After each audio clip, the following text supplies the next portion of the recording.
ऐकलं का? हा 12:30चा इमान आहे. हा आणि आता मला निघायला पाहिजे.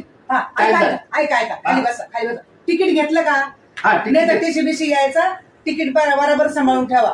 ऐका आणि मस्त आपलं खिडकीच्या बाजूला पकडायची, खिडकीच्या बाजूला बसायचं आणि हात पाय पसरून बसायचं. तिकीट काढलेले आपण, तिकिटाचे पैसे वसूल झाले पाहिजे. हवेशीर बसायचं. कोणी सरळ म्हणलं तरी सरकायचं नाही, कोणाला जागा द्यायची नाही आणि खिडकी खोलून द्यायची. इमानाची खिडकी खोलायची, हात बाहेर काढायचा नाही, पण हवा घ्यायची. लय हवा वर गेलं तर लय हवा लागत असं ना, मस्त मोकळे हवा घ्यायची.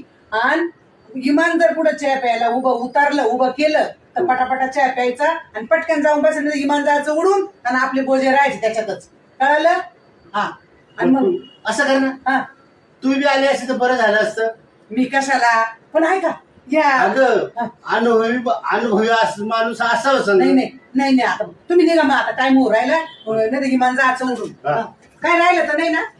बघ आता काय राहिलं असेल तर. अहो, अहो, अहो, ऐका ऐका ही गोदड्याची गोणी राहिली. एवढी गोदड्याची गोणी इमानात जायचंय, तिकीट काढलं तेवढी गोदड्याची गोणी घरी नेऊन ठेवा ना. त्या गोदड्या इमानात झोपायचं काय? नाही नाही पण घरी आपल्या घरी नेऊन ठेवा. उचला उचला उचला घ्या पाठीवर घ्या. हा घ्या जा सांभाळून जा. बाय बाय बाय तर करा. बाय करायला दोन्ही हात बाय. हा बाय बाय चला.